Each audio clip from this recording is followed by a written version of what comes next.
로마 교회에 대한 바울 사도의 권면은 로마서 11장 16절에 들어서면서 1차적인 수신 대상이 로마 교회 안에 있는 유대인들에게서 로마 교회 안에 있는 로마인과 헬라인 등 이방인들로 바뀌게 됩니다. 그 이유는 유대 크리스찬들의 율법주의에 대해서는 지금까지 충분히 언급했기 때문에 이제는 이방 크리스찬들의 무율법주의에 대해서 언급해야 할 차례가 되었기 때문일 것입니다.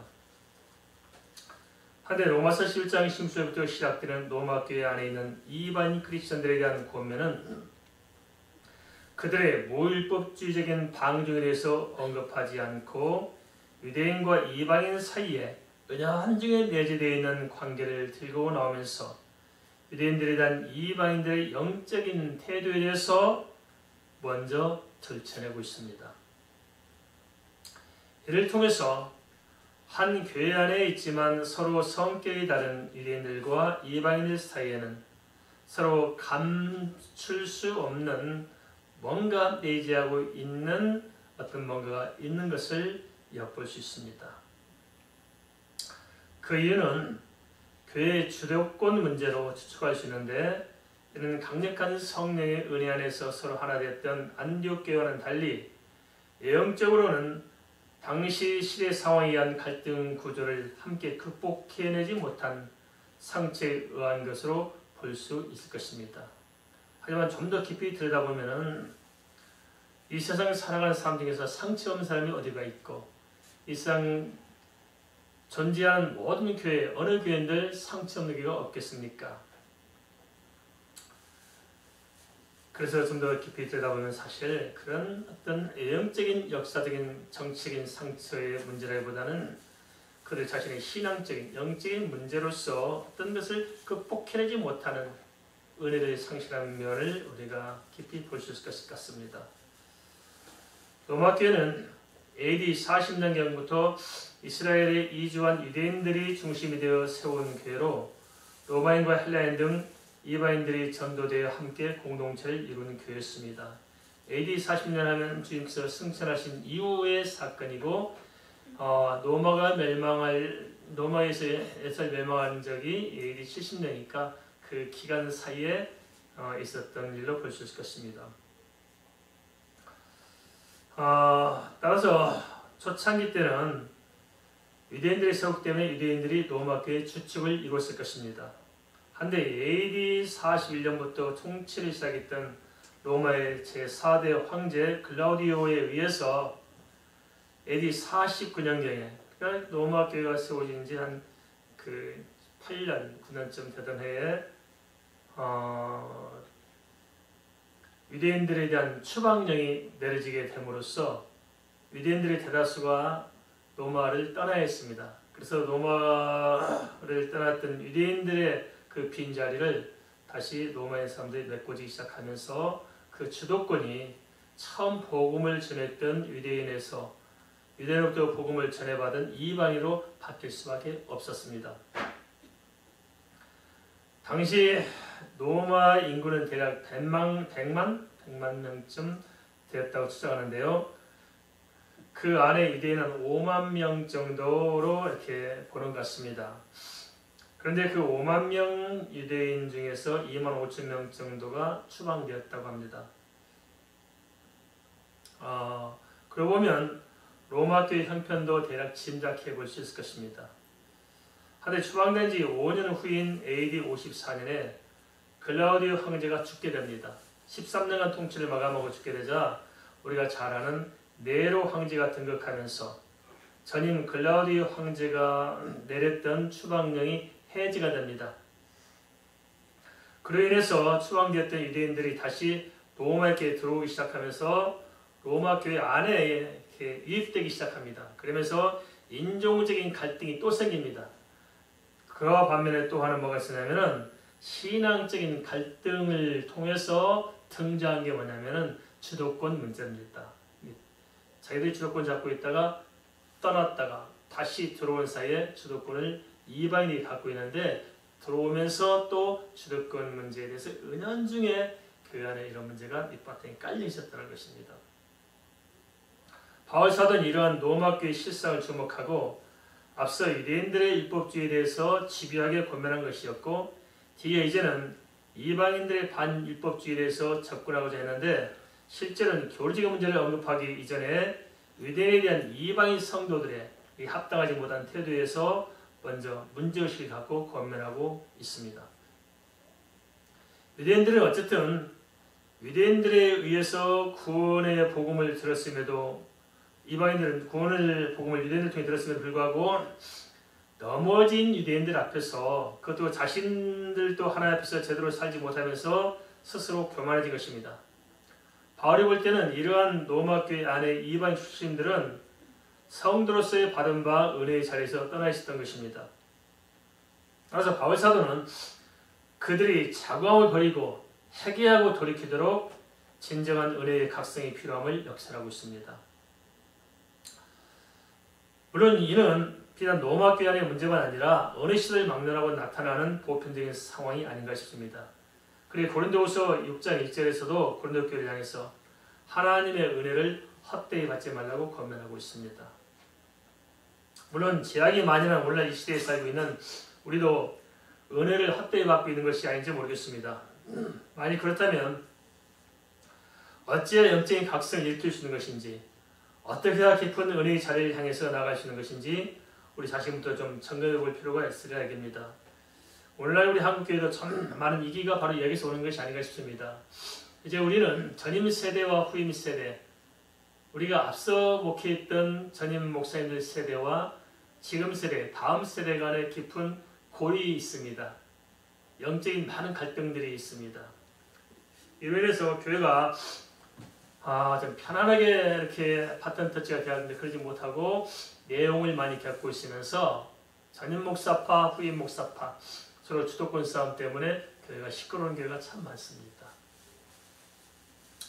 이러한 오늘날 우리들의 실상들을 좀 우리가 들여다보면서 우리 말씀을 받고 우리 시대에 어떻게 우리의 영적인 자리매김을 발휘할 것인지 좀 고심을 해봤으면 좋겠습니다. 먼저 로마서 11장 16절 18절을 살펴보겠습니다. 로마서 11장 16절에서 18절 말씀 같이 읽습니다. 제사는 처음 익은 곡식가루가 거룩한즉 떡덩이도 그러하고 뿌리가 거룩한즉 가지도 그러하니라. 또한 가지 얼마가 꺾였는데 돌감나무인 내가 그들 중에 접붙임이 되어 창감나무 뿌리의 진흙을 함께 받은 자 되었은즉 그 가지를 향하여 자랑하지 말라. 자랑할지라 내가 뿌리를 보존하는 것이 아니요 뿌리가 너를 보존하는 것이니라. 로마서 11장 16절 18절은 처음 익은 곡식가루와 떡덩이와의 상징적인 관계 그리고 또 뿌리와 가지와의 영적인 비유를 들면서 하나님께 선택받은 유대인을 창감나무로 그리고 구원의 은총을 받은 이방인들을 돌감나무로 이렇게 대조하면서 이방인 성도들 향해 권면하고 있습니다. 사람으로의 생각을 보면은 좀 목에 힘을 좀 준다고 다른 사람 좀 무시한다고 그것이 그렇게 대수로운 문제일까 싶을 수도 있을 것입니다. 세상을 살면서 직장생활 하면서 사업하면서 우리가 참 알게 모르게 얼마나 무시당하고 얼마나 마음 상한 일이 많습니까? 그러니까 교회 안에서 그런 일이 있다고 해서 그게 있겠느냐 하는데 아닙니다. 교회와 세상은 다릅니다. 교회에서는 그런 일이 비일비재하더라도 별로 상처받지 않고 그런 일 받았다고 해서 직장 때려치는 사람 별로 없습니다. 그러니까 교회는 철저히 영적인 모임을 가지고 있기 때문에 영적인 성격이 아주 집요하게 드러납니다. 다릅니다. 세상은 자기가 포장하는 것으로 자기의 어떤 만들어진 얼굴 가지고 살아가지만은 교회는 자기의 본 모습으로 살아가게 되거든요.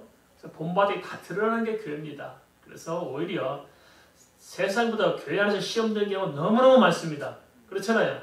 그 이유는 뭐냐면 교회는 다 딱지 떼고 와서 나의 모습, 원래 나와 나 서로가 만나기 때문에 본바닥이 다 드러나게 돼 있어요.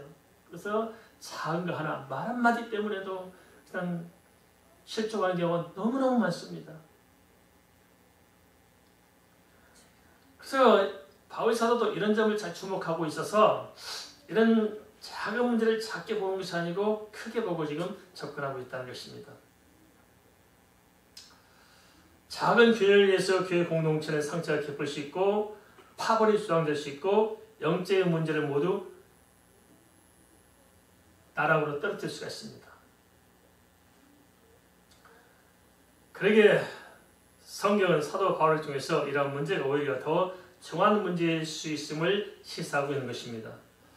로마서 11장 16절은 제사는 처음 익은 곡식가루가 거룩한 즉 떡도 거룩하다는 말씀을 통해 유대인들을 무시할 수 없는 근거를 풀어내고 있는데요.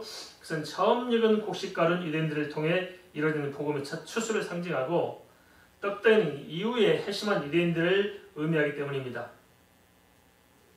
그런데 이방인들이 알아야 될 것이 뭐냐면 사실 하나님의 구속사는 이방인들도 시작된 것이 아니고 먼저 유대 민족을 하나님이 선택해서 그들을 통해서 은혜를 잊게 만들어 줬잖아요. 그들로 하여금 하나님의 말씀을 받았고 유대인들로 하여금 예수 그리스도의 현현과 제사의식과 인류 구원의 소명을 받은 것입니다. 그래서 이방인에게 구원의 복음이 전파되었지 않습니까? 말하자면 성경의 비대로 돌감람나무인 이방인들이 구원을 얻게 된 것은 참감람나무의 가지가 꺾인 곳에 접붙임을 받아서 참감람나무 뿌리의 진액을 함께 받았기 때문이라는 것입니다. 어쨌든 이방인은 유대 민족으로부터 복음의 은택을 입은 것입니다. 따라서 먼저 택함을 받고 구원의 복음을 간직해서 그들에게 전해준 이스라엘 사람들 중에서 몇 살이 넘어졌다고 그들 앞에서 자랑하는 것은 불합리하다는 것입니다.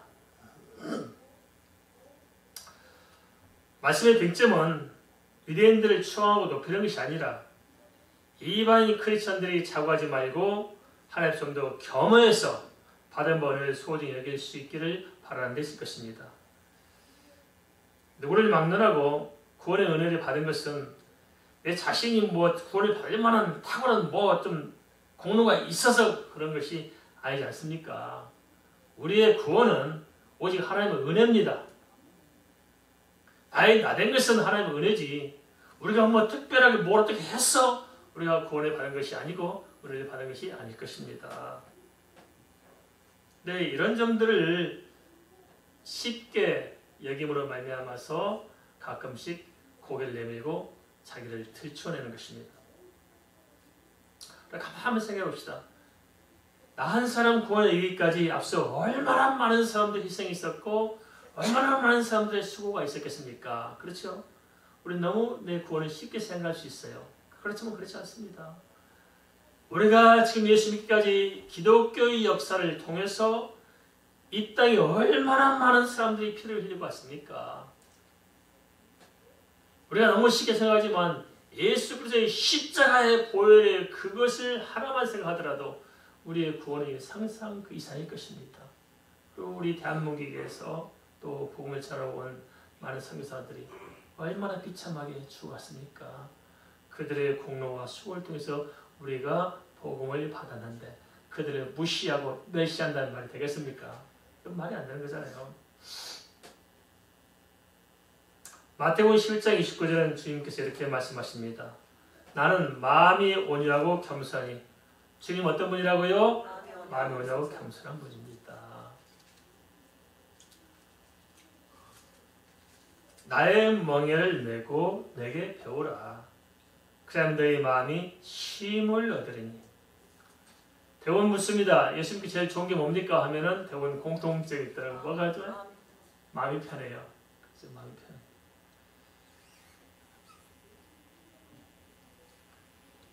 편해요.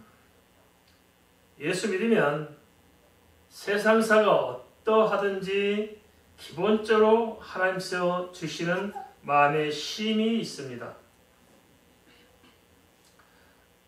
그런데도 마음의 쉼이 없는 분들이 계셔요.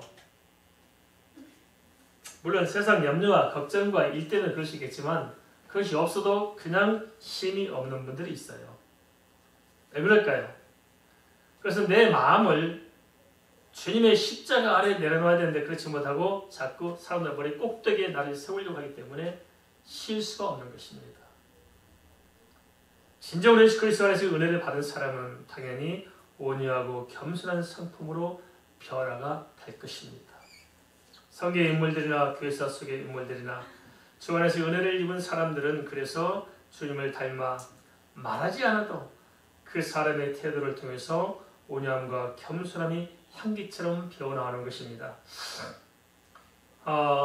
출애굽 당시 한 250만 명 정도, 거의 300만 명 정도 많은 사람이 함께 애굽에서 나왔습니다. 그 300만 명 중에서 가장 하나님께 은혜를 받은 사람이 누구였을까요? 가장 큰 은혜 받은 사람 300만 명, 각각 250만, 270만, 300만 명을 추정하고 있으면 그 출애굽한 사람 중에서 가장 많은 은혜 받은 사람 누구였을까요? 바로 모세였습니다. 그렇죠? 모세. 모세는 하나님의 이름을 들었던 사람이고 하나님께 붙들려 쓰임받은 사람이고 얼마나 하나님을 은혜 많이 받았어요. 그런데 가장 많은 은혜 받은 모세의 특징이 있었어요. 그게 뭡니까? 온유함입니다. 당시 시대 어느 누구보다도 모세가 가장 온유했거든요. 그게 뭘 말합니까? 그럼 모세가 원래부터 온유하게 태어났을까요? 아니에요. 모세가 얼마나 이게 혈기가 왕성합니까? 그죠? 욱하는 성들이 어쩜 저하고 닮았어요. 그래가지고 욱하는 걸 못 참아가지고 사건을 저지르잖아요. 그럼 뭐가 온유해요? 그런데 은혜를 받고 나니까 더 깊이 하나님을 알아갈수록 모세의 마음속에 뭐가 있어요? 온유함이 생긴 것입니다. 그래서 우리 성도들도 은혜 받은 증거가 뭐냐? 온유함과 겸손함이 바로 그 증거를 하셨습니다. 옆 사람 바라보세요. 온유해요? 겸손해요? 온유해 보입니까? 겸손해 보입니까? 대답 크게 안 하잖아요.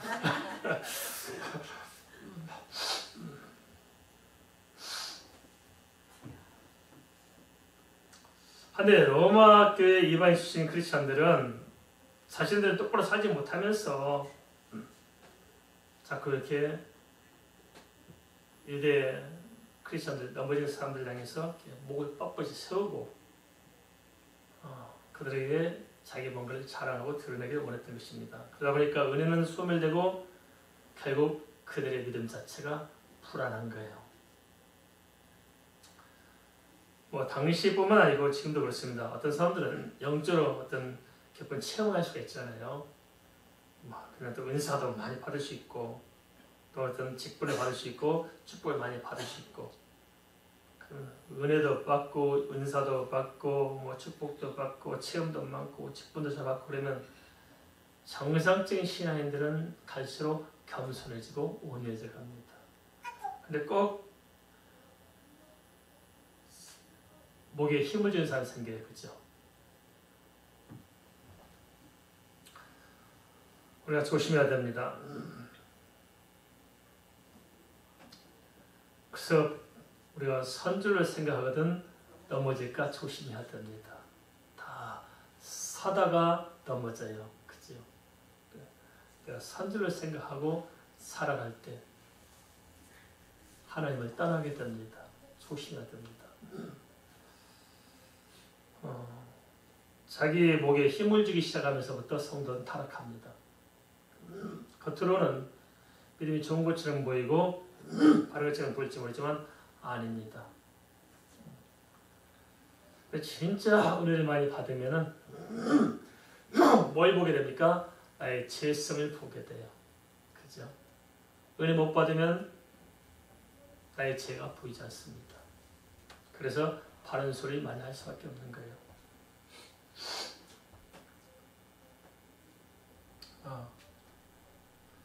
로마 교회에 있는 이방인들에게 바울 사도가 주문한 것도 바로 그것입니다.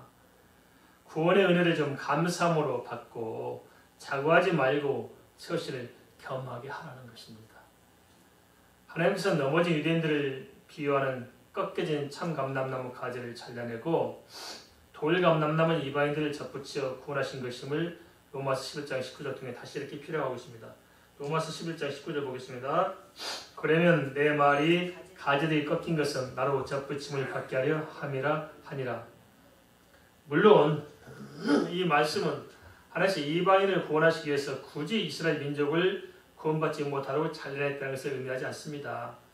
하지만 복음의 줄기로 택함받은 유대인들도 넘어졌는데 유대인들이 복음의 원가지의 접붙임을 받아 이방인들이 온가지의 접붙임을 받아 구원에 이르도록 하신 것은 차별 없이 구원하시는 하나님의 경륜이 아니겠느냐 하는 것입니다. 따라서 우리가 우리의 구원을 자랑할 수 없는 이유는 그 모든 것이 전적으로 자격이 없는 자를 구원하신 하나님의 은혜의 산물이기 때문입니다. 그렇다면 참 감람나무 가지였던 유대인들이 원줄기에서 꺾여진 이유는 무엇이고 돌 감람나무 이방인이 원줄기에 접붙임을 받은 이유는 무엇일까요? 하나님의 기준으로 좀 접근해 볼 필요가 있을 것 같습니다. 로마서 11장 20절 전반절은 이렇게 알려주고 있습니다. 옳도다. 그들은 믿지 아니함으로 꺾이고 너는 믿음으로 섰느니라. 여기서 그 기준이 뭐라고 말씀하고 있습니까? 로마서 11장 20절 전반절은 그것은 믿음의 여부에 있다고 알려주고 있습니다. 유대인이건 이방인이건 믿는 자는 구원에 이르는 것이고 믿지 아니하는 자는 구원에 의해서 버려지는 것입니다. 그 믿음조차 하나님의 은혜인 것을 깨닫는다면 사람에게 무엇 하나 자랑할 바가 아무것도 없음을 알게 되지 않을까요? 우리가 자랑할 게 뭐가 있을까요? 우리가 예수 믿어서 뭐 자랑할 게 있습니까? 없습니까? 가만히 생각해 보세요. 내가 뭘 이룬 것이 아니고 전부 다 하나님의 은혜인데 우리가 그걸 가지고 자랑하고 남보다 믿음이 더 좋다고 믿음도 없는 것들 나만큼 큰 믿음 가져야지. 그럴 수 있어 없어요? 저는 가끔가다 길에 가다 보면 예전에 이제 기도원을 하다 보면 전봇대에 그렇게 붙어 있어요. 불의 사자 해가지고 붙어 있더라고요. 불의 사자. 그래 보면서 참 서글퍼져요. 불의 사자. 그렇게 해놓고 뒤에서 무슨 짓을 하는지 모르잖아요. 지금도 그런 경우가 종종 있는 것 같습니다. 내 자신을 높이면서부터 우리는 우리 속에 있는 은혜가 소멸된다는 사실을 알아야 됩니다. 동의하십니까? 날 높이면 안 됩니다. 낮아지고 겸손해져 가야 됩니다. 은혜는 겸손한 자에게 임합니다. 우리가 나 자신에게 목을 주고 힘을 주고 다른 사람들이 약간 좀 비판하고 무시하려고 할 때부터 우리는 은혜에서 멀어지기 시작한다는 사실들, 바울 사도는 여기에 주목하고 이방인들을 권면하고 있습니다. 차제 우리가 알아야 할 게 있습니다. 뭐냐? 구원에 이른 믿음이 무엇인가 하는 것입니다. 구원에 이른 믿음이 무엇이냐? 우리가 믿음을 너무 쉽게 생각하는 것 같습니다. 우리가 영원한 생명을 결정하는 것이 믿음이란다면 그 믿음의 무게가 얼마쯤 될까요? 굉장히 심각한 문제 아닐까요? 우리는 별로 믿음을 그렇게 깊게 생각하지 않고 너무 쉽게 생각하고 대충대충 생각하는 경향이 없지 않아 있습니다. 가보면 이 믿음이 무엇인지 몰라서 사람들이 참 구원에서 멀어집니다. 이단들 보십시오. 이단들이 자기들만이 제대로 신앙을 가지고 있다고 믿잖아요. 그죠? 이단들이 믿음이 커요? 우리가 믿음이 커요? 이단들이 훨씬 믿음이 커요. 이단이 집 갖다 바치라도 바치거든요.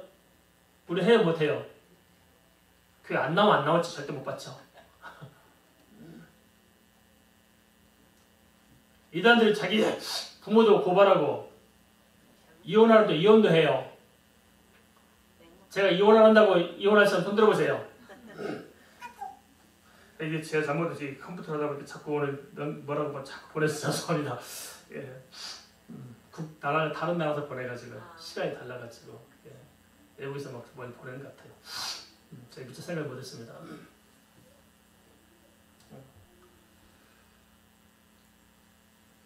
근데 참 답답해요. 가톨릭 사람들도 자기들이 믿음이 좋다고 생각해요. 그리고 기독교를 약간 내려보려고 하잖아요. 자기들 큰 집이라고. 이슬람도 마찬가지고 유대교도 마찬가지고 세상 종교도 마찬가지입니다. 자기들이야말로 구원의 믿음을 가지고 있다고 다 이야기합니다. 그리고 정말 확신을 가지고 있는 사람들이 많습니다. 그럼 과연 그 믿음이 그들을 구원할 수 있을까요? 그래서 우리는 진짜 구원의 진리가 무엇인가를 똑바로 생각하고 똑바로 알아야 됩니다. 확신이 없는 것도 문제지만 반대 내가 붙들고 있는 구원의 확신이 과연 성경적인 근거가 있는 확신인지 아닌지를 살펴야 할 줄 압니다. 잘하지 말라는 것은 바로 이런 내면의 실상을 좀 더 깊이 바라보라는 것이 아니겠습니까? 그것을 로마서 11장 20절 하반절은 높은 마음을 품지 말고 도리어 두려워하는 말씀으로 제시하고 있습니다.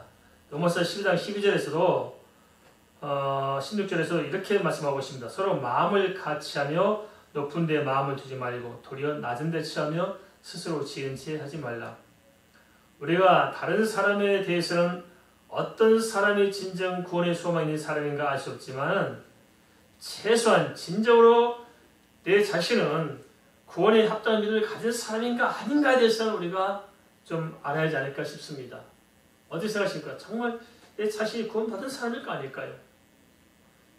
다른 사람의 구원에서 우리가 알 수 없고 우리가 어떻게 판단할 수 없겠지만 내 자신만큼 내가 정확히 들여다보고 구원에 합당한 사람이 아닌가 하는 것 정도로 우리가 좀 알고 가야지 않겠습니까? 그죠? 그래야 뭐 확신도 있고 소망이지 않겠습니까?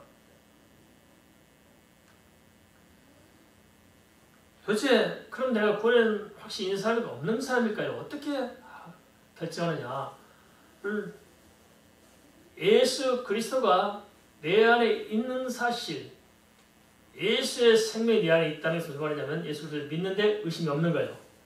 성경 말씀을 믿는데 의심이 없는 사람. 진정으로 내 안에 예수 그리스도에 대한 믿음을 지닌 사람은 하나님을 경홀히 여기거나 하나님 앞에서 경건망동하게 처신하지 않고 항상 두려운 마음으로 하나님 앞에 서서 하나님의 영광을 위해 살 수밖에 없을 것입니다. 그런 사람 진짜 예수 믿는 사람 아닐까요? 로마서 11장 21절 이렇게 경고하고 있습니다. 하나님 온 가지리도 아끼지 아니하셨은즉 너희도 아끼지 아니하시리라. 아무렇게 살아도 한번 예수 믿으면 구원은 영원히 보장된 것을 여긴다면 큰 오산입니다. 여기서 눈이 말씀드렸다시피 이것은 구원파 신앙이지 성경이 말하고 있지 않습니다. 성경 그 나무는 그 실과를 알 수 있다고 말씀하셨지 한 번 예수 믿었으니까 엉망으로 살아도 나는 구원은 보장된 것이다.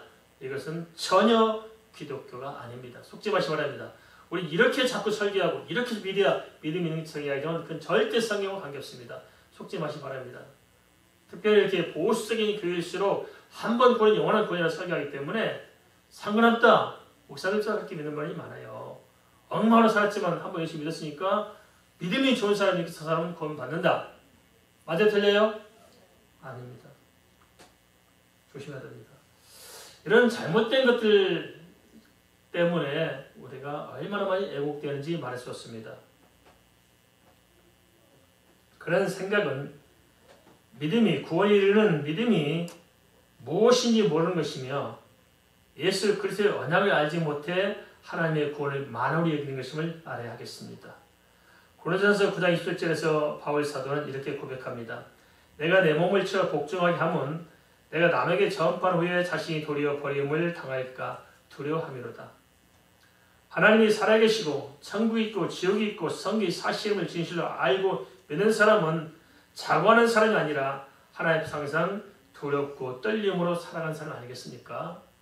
진짜 그 사실이라고 믿는다면 정말 영원한 천국이 있고 영원한 지옥이 있고 예수밖에 소망이 없고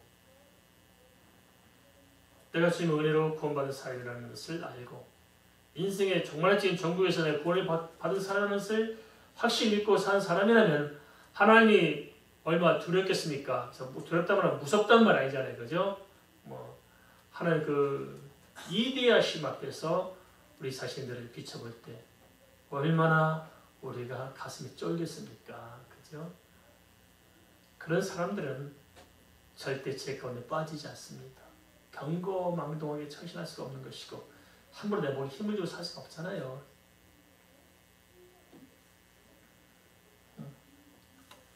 그래서 두렵고 떨림으로 살아가는 사람은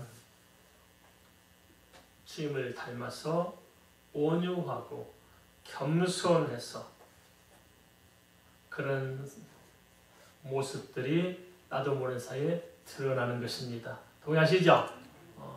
우리가 확 온유하겠다, 겸손하겠다 그런 것이 아니고 진짜 주님을 알고 하나님 두려운 사람들은 그냥 살아가는데 그냥 온유해요. 그냥 겸손해요. 그런 사람들이 많이 모인 교회는 그냥 화평하고 사랑이 흘러넘치게 되어 있습니다. 할렐루야. 네, 그런 교회 만드십시다. 그죠? 교회의 변화는 무슨 제도 시스템의 변화가 아닙니다. 우리 착각하고 곤란합니다. 뭐 프로그램을 만들어야 되고 활기차고 뭘 만들어야 뭐 되고 그게 전혀 아닌 거예요. 그리고 잘못 생각합니다. 전혀 근거가 없습니다. 교회의 변화가 어디서 오느냐? 성도 한 사람 한 사람이 예수 만나서 구원을 받고 그 인격이 변화되고 하나가 깊이 교제할 때 교회는 생동감이 생깁니다. 믿습니까? 말씀과 기도로 충만한 성도들이 채워질 때 교회는 아무 일 하지 않아도 평온해요. 괜찮아요. 알겠습니까? 그런 것이 없이 뭘 해보려니까 별 것들을 가지고 다 끌어들여가지고 별 난리를 쳐요. 그죠? 뭐 세상 걸 가지고 다 해보려고 해요. 그럼 열심히 하는 것 같고 뭐 생동 있어 보여요. 그렇지만 그런 것들 때문에 성도의 영혼은 죽어버립니다. 알겠습니까? 그래서 교회는 뭐 하려고 하면 안 돼요. 알겠습니까? 뭐 하면 돼요? 예배 잘하고 말씀 읽고 기도 잘하면 돼요. 할렐루야. 그리고 시간 내서 전도 많이 하면 되고 어려운 성도들 보살피면 되고 그러면 되는 거예요. 그래서 세상적인 가치를 가지고 교회를 재단하려고 하고 자꾸 세상적인 뭘 끌고 들어와서 교회 안에서 뭘 또아리를 틀려고 하면 이거 안 됩니다. 교회는 오직 성령의 역사하는 교회, 하나님의 사람이 함께 모여 예배하는 교회, 서로 사랑하고 섬기며 서로가 서로를 위해서 희생할 줄 아는 그런 교회가 아름다운 교회 아닐까요? 그런데 몇 사람들이 목에 힘을 주고 자기를 높이려고 하다 보면서 이제 파벌이 생기는 거예요. 그죠? 누구 파. 하여튼 인간이 모인 집단은 참 항상 이게 문제예요. 그래서 다 내던져야 됩니다. 그래야 교회가 교다워지고 우리가 은혜를 소멸하지 않을 수가 있을 것입니다. 그렇다면 은혜에 합당한 영적인 태도는 어떤 것이고 은혜를 회복하기 위해서 어찌 할까요? 로마서 11장 22절 보겠습니다. 로마서 11장 22절 함께 봅니다. 그러므로 하나님의 인자하심과 준엄하심을 보라. 넘어진 자들에게는 준엄하심이 있으니 너희가 만일 하나님의 인자하심에 머물러 있으면 그 인자가 너희에게 있으리라. 그렇지 않으면 너희도 찍히는 바 되리라. 뭐라고 말씀하고 있습니까? 하나님의 인자하심과 준엄하심을 보라고 말씀하고 있습니다. 하나님의 인자하신 면은 어떤 면이고 준엄하신 면은 어떤 면일까요? 하나님의 인자하신 면모는 구원을 받은 자를 구원하는 모습일 거예요. 그죠? 인자하심으로 죄인을 구원하셔요. 준엄하신 것은 뭘 상상할 수 있겠습니까? 그것은 심판받을 자를 심판하는 모습, 준엄한 모습을 보게 될 것입니다. 하나님은 한 분이시지만 각 사람의 영적인 상태에 따라서 종국에 만나게 될 하나님의 모습은 각기 다를 것입니다. 그래서 12장 22절 전반절 말씀에도 이렇게 언급하고 있습니다. 믿음의 주요 또 온전하게 하신 예수를 바라보자. 뭘 바라보라고요? 예수 바라봅시다. 할렐루야. 예수 바라보고 사십시다. 어떠한 일이 있든지 예수 바라보십시다. 나를 바라보나 세상 바라보면 실족해요. 예수 바라보십시다. 끝까지 주님을 바라볼 때 실족하지 않고 영적으로 은혜 안에 가게 될 줄 믿습니다. 두 번째로 로마서 11장 23절을 보겠습니다. 로마서 11장 23절 같이 봅니다. 그들도 믿지 않았는데 머무르지 아니하면 적부침을 받으리니 이는 그들을 적부칠 능력이 하나님께 있습니다. 뭐라고 말씀하고 있습니까? 로마서 11장 23절은 하나님의 절대 주권과 인간의 믿음을 동시에 말씀하고 있습니다. 적부침을 받거나 또는 찢겨서 버림받는 것에 대해서 로마서 11장 23절은 두 가지 측면에서 설명하고 있습니다. 하나는 뭐냐? 하나님 편에서 봅니다. 하나님 편에서. 하나님 편에서 뭡니까? 구원의 절대 주권을 누가 가지고 있어요?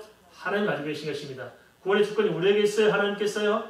하나님께 있습니다. 하나님이 절대 주권. 그 말은 무슨 말이냐? 하나님의 주권을 대적할 자가 없다는 거예요. 하나님께서 절대 주권을 가지고 있는 것인데 단 하나의 조건이 있어요. 우리 구원을 얻기 위해서. 단 한 가지 조건. 그건 뭘까요? 믿음입니다. 그래서 인간의 측면에 있어서 인간에 관한 것으로 우리를 좌우하는 것이 뭐냐? 믿음입니다. 그래서 하나님의 절대 주권과 인간의 믿음, 이 두 가지를 성경은 이야기하고 있습니다. 그래서 두 가지 측면을 하나로 묶어 정리하면 절대 주권을 가지신 하나님께서는 우리 믿음을 통해서 구원의 여부를 결정하고 이행하는 분이시라는 것입니다. 세 번째로 로마서 11장 24절을 살펴보겠습니다. 로마서 11장 24절입니다.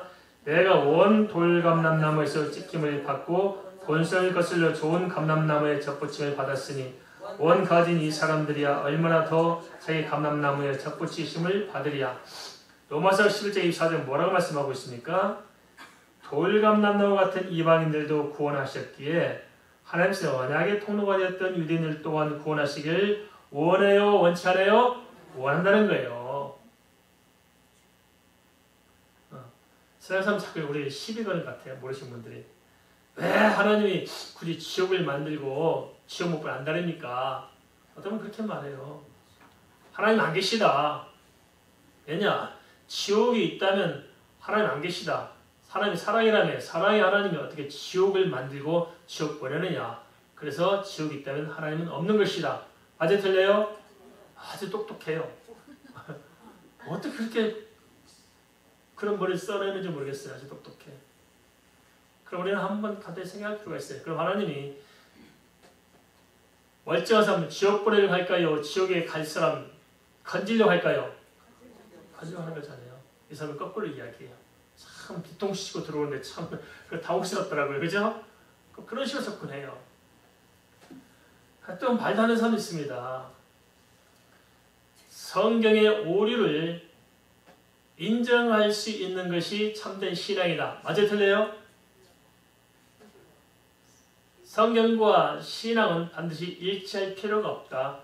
신앙은 신앙이고 성경은 성경인데 성경에도 오류가 있을 수 있다. 따라서 성경의 오류까지도 수용할 수 있는 믿음을 가진 사람이 큰 믿음이고 진짜 참된 믿음을 가진 사람이다. 맞아요? 틀려요? 얼마나 그럴싸하게 뻗는지 몰라요. 성경에 오류가 있다 우리가 믿을 필요가 있어요? 없어요? 없어요. 성경이 사실 아니라면 믿을 수 있어요? 못 믿어요? 못 믿어요. 인간의 머리로 창세기를 해석할 수가 없어요. 그래서 하나님은 제 말씀을 통해서 믿도록 하셨어요. 창조 과거를 통해서 믿도록 하신 것이 아니고 말씀의 계시를 통해서 알도록 하셨어요. 알고 믿도록 하는 것도 중요해요. 그죠? 진리를 알고 믿어야 하잖아요. 그렇지만 진리를 믿을 때 알의 깊이가 달라집니다. 어떻게 달라져요? 경험으로 알게 돼요. 그죠? 경험으로. 그래서 우리 인간의 이성으로 창세기 1장이 해석이 안 되지만 믿음으로 우리는 하나님이 살아계심을 알게 되고 영적으로 깊어질수록 하나님의 말씀이 얼마나 청황부한 것을 알게 됩니다. 그 영적인 깊이를 모르면서 문자 가지고 시시비비하면서 알지도 못하면서 괜히 브레이크를 거는 사람들. 그런데 얼마나 기가 막히게 포장하고 들어오는지 한심하고 답답하고 성도의 은혜를 받아 그런 사람 말하면 또 목사에게 바로 알려지면 은혜를 못 받다가 그런 사람이 말하면 은혜 받아가지고 또 열심히 선전하고 다녀. 그렇지?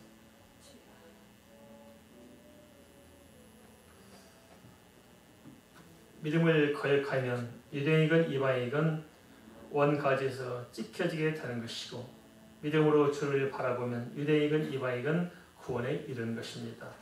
그런 점을 감안해서 받은 바 구원의 은혜를 우리 헛되이 여기지 말고 구원의 은혜를 입은 크리스찬으로서 깊이 경성해야 할 줄 압니다. 크리스찬 다움이란 무엇일까요? 한번 생각해봅시다. 크리스찬 다움이 뭘까요? 우리가 크리스찬답다. 사람 예수 믿는 사람 같다. 예수 믿는 사람이 예수 믿는 사람답게 살지 않겠어요? 그죠? 그 다움이란 게 뭘까요? 좀 고민 좀 해보십시다. 그렇죠? 크리스찬 다움이 뭐예요?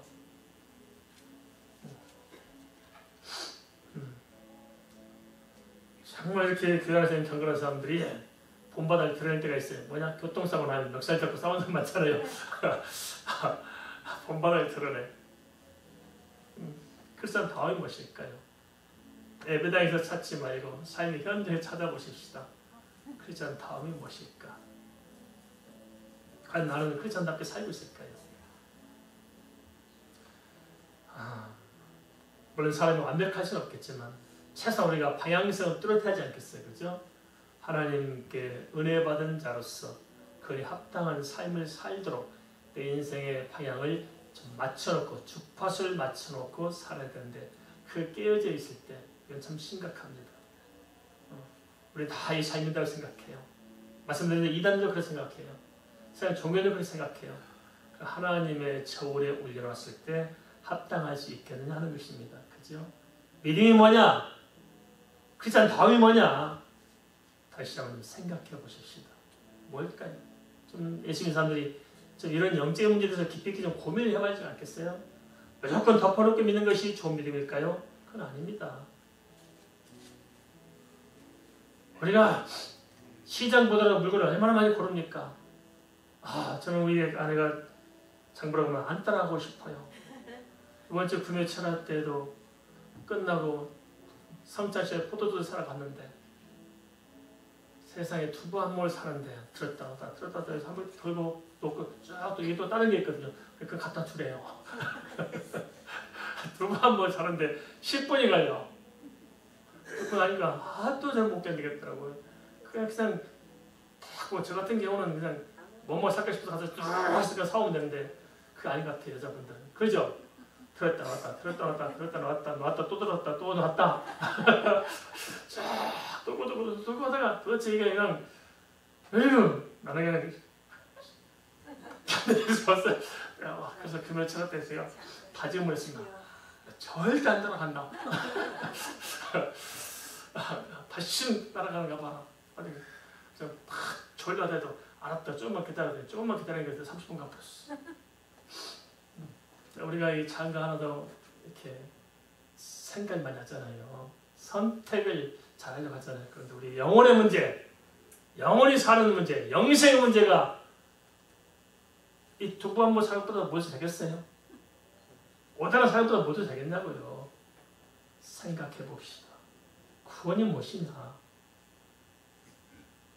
크리스찬답게 산다는 게 무엇이냐?